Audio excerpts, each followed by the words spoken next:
The Bible tells us a Babylon-Persian Islamic 10-nation confederacy will invade and attempt to destroy Israel in the end times.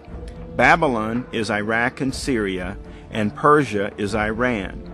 Turkey is also involved in this invasion. God tells us about this future invasion of Israel in Ezekiel chapters 38 and 39. There are two invasions. The first invasion will occur after the Jewish remnant returns to Israel in 1948, and they have prospered and live in peace. Persia will lead this invasion along with other Islamic countries such as Put, which is Libya today, and Kush, which is the Arabian Peninsula today. Beth Togarmah, which is Turkey today, will also be in this invasion. Every country listed by Ezekiel is an Islamic country today. The Bible tells us this invasion is led by Gog. We know that Gog is from the far north, and also Beth Togarmah is from the far north. Beth Togarmah is Turkey today, so it is likely Gog is a leader that comes from Turkey. The Bible also tells us Gog is killed in this invasion. This is what the Sovereign Lord says. I am against you, Gog, chief prince of Meshech and Tubal. Persia, Cush, and Put will be with them, all with shields and helmets, also Gomer with all of its troops, and Beth Togarmah from the far north with all its troops, the many nations with you. In future years you will invade a land that has recovered from war, whose people were gathered from many nations to the mountains of Israel, which had long been desolate. They have been brought out from the nations, and now all of them live in safety. You and your troops and the many nations with you will go up, advancing like a storm. You will be like a cloud covering the land. The Bible tells us a great deal about this Islamic alliance in both Daniel and Revelation. In the book of Daniel, Nebuchadnezzar had a dream of a statue with 4 parts, and Daniel had a dream of 4 different animals.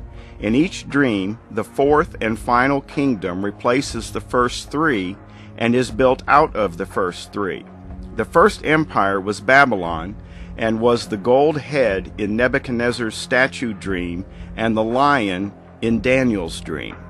The second empire is Persia, shown as silver in the statue and a bear in Daniel's dream. The third empire was the Seleucid Greeks, shown as brass in the statue and a leopard in Daniel's dream.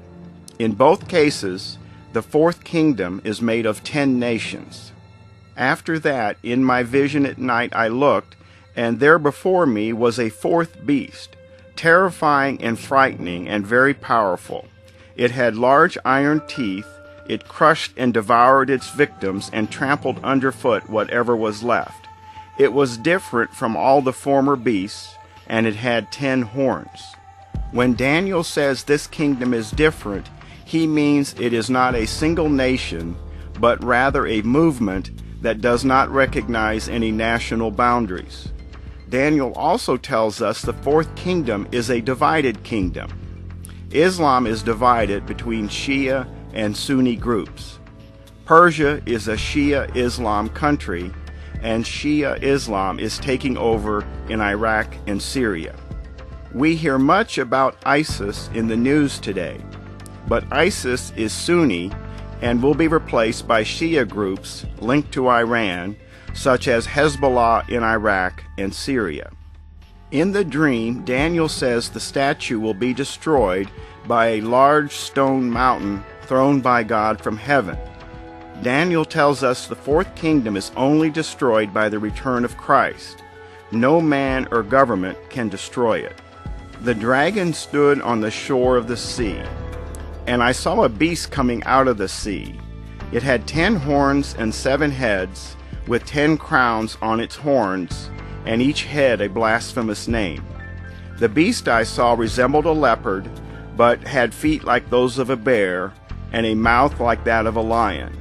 The dragon gave the beast his power and his throne and great authority. In Revelation, John had the same image of the 4th kingdom, comprised of the same 3 animals. The dragon is Satan, and the beast is the 10-nation Babylon-Persian Islamic Confederacy. Recent events are beginning to fulfill this prophecy. The first was the 2003 United States invasion of Iraq. Babylon was created out of Syria and Iraq, partially because of the destruction of Iraq from the United States invasion. Today we see Babylon being reformed out of Shiite Islamic armies in Iraq and Syria. Next, we strengthened Persia in 2015 despite clear warnings from Israel, but the United States ignored Israel's advice. Persia has gained much strength through the nuclear weapons agreement with the United States. America unfroze $150 billion of assets for Iran and allowed Iran to use these funds for dangerous weapon programs. The Persian Empire is growing stronger and threatens to destroy Israel every day with its ballistic missiles, and they make no secret about it. This large sign is in the capital of Persia. It says Israel must vanish from the entire world. The third event was the sudden dramatic shift in Turkey under President Erdogan from a stable, secular, and democratic Turkey into a hostile Islamic dictatorship. This happened in just one weekend in 2016. A hostile Turkey was seen by Ezekiel some 2,600 years ago in his prophecy. All of these recent events make Ezekiel's invasion much more likely. It is likely that the attack will involve nuclear weapons.